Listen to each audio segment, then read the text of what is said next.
Di pinggiran kota Boston yang tenang dan damai, di situ Nyonya Parker menghabiskan masa pensiunannya dari seorang guru.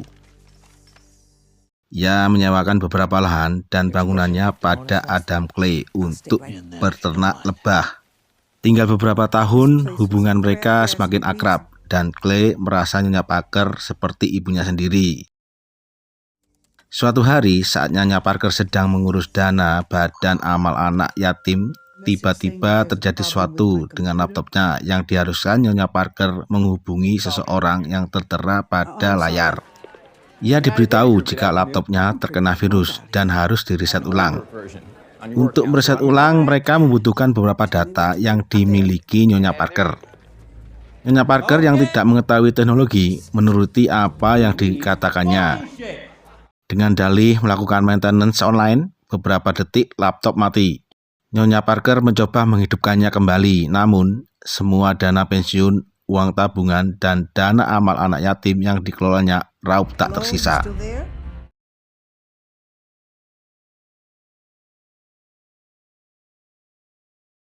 Clay berencana memberikan sebotol madu pada Nyonya Parker, namun ia merasa ada sesuatu di rumahnya. Di situ Clay dan agen Parker yang juga baru saja tiba melihat ibunya sudah tak bernyawa dengan pistol di tangannya. Parker mencurigai Clay, namun kecurigaannya tak terbukti.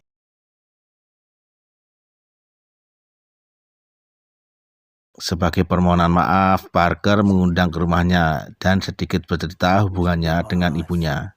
Dan kasus ibunya itu adalah ulah para hacker yang mencuri semua uangnya. Parker juga menyesali tindakan bunuh diri ibunya karena dana sosial yang ia kelola raup semuanya. Clay tak tinggal diam, ia meminta bantuan bekas timnya dulu untuk melacak para pelaku. Tak selang beberapa jam, Clay mendapatkan info lokasi di mana semuanya dimulai dan membumi hanguskan gedung di mana para hacker bersarang. Devot, pemilik perusahaan, tak terima dan memerintahkan untuk balas dendam.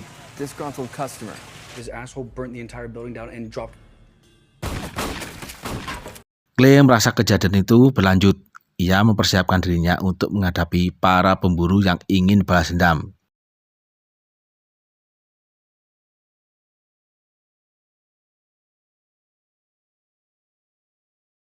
Parker juga menangani kasus penghancuran itu. Ia merasa kasus itu berhubungan dengan kematian ibunya. Ia mencurigai Clay, si peternak lebah.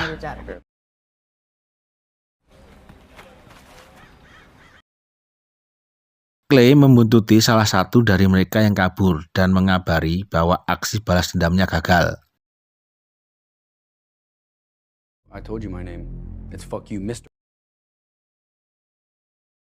Devot, sang pemilik perusahaan, geram dan meminta bantuan teman ibunya, Willis, seorang gubernur. Setelah cerita panjang lebar, Willis mengatakan bahwa penjaga lebah terkenal bukan orang yang main-main.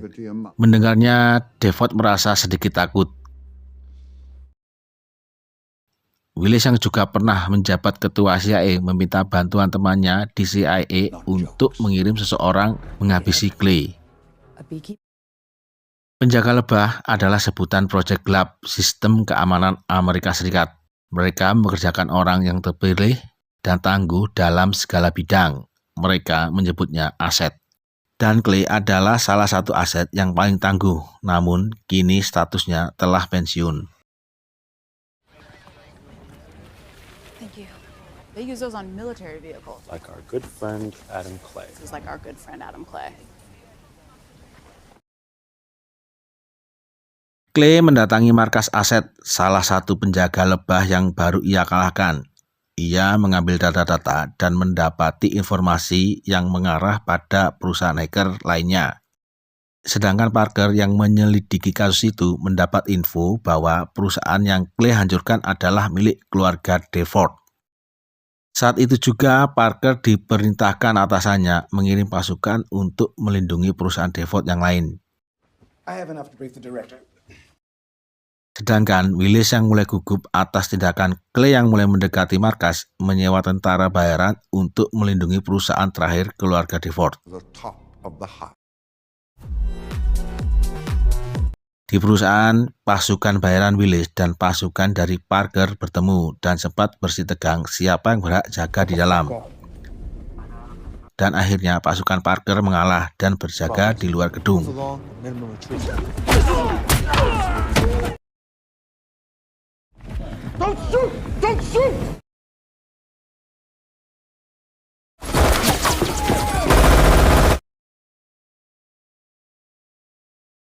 Kemampuan yang sangat terlatih, Clay akhirnya dengan mudah melumpuhkan semua kedua pasukan itu.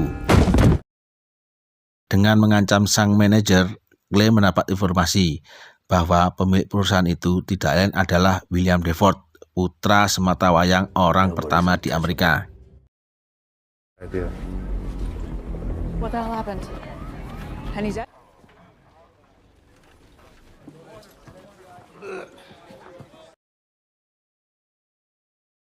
Merasa hidupnya terancam, Devord dan Willis bergabung dengan ibunya yang akan melakukan liburan akhir pekan di suatu tempat.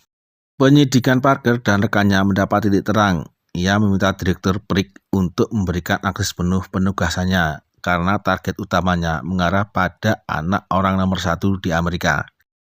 Di suatu pulau dengan penjagaan yang sangat ketat, Presiden Devord mengadakan pesta akhir pekan bersama koleganya. Devord dan Willis ikut bergabung di sana karena mereka merasa di situ tempat yang paling aman.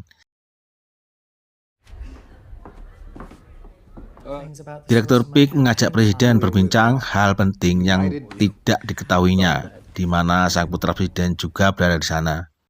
Direktur Prick menjelaskan pada Presiden tentang anaknya yang tersandung masalah besar, dan kabar itu tentu sangat mengejutkan Presiden.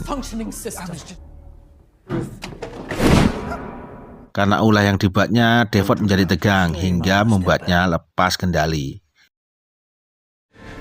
Bye, Mom.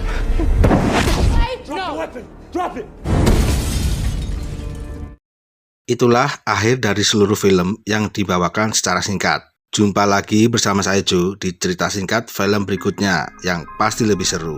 Kritik, saran, dan unek-unek bisa kalian tulis di kolom komentar. Terima kasih.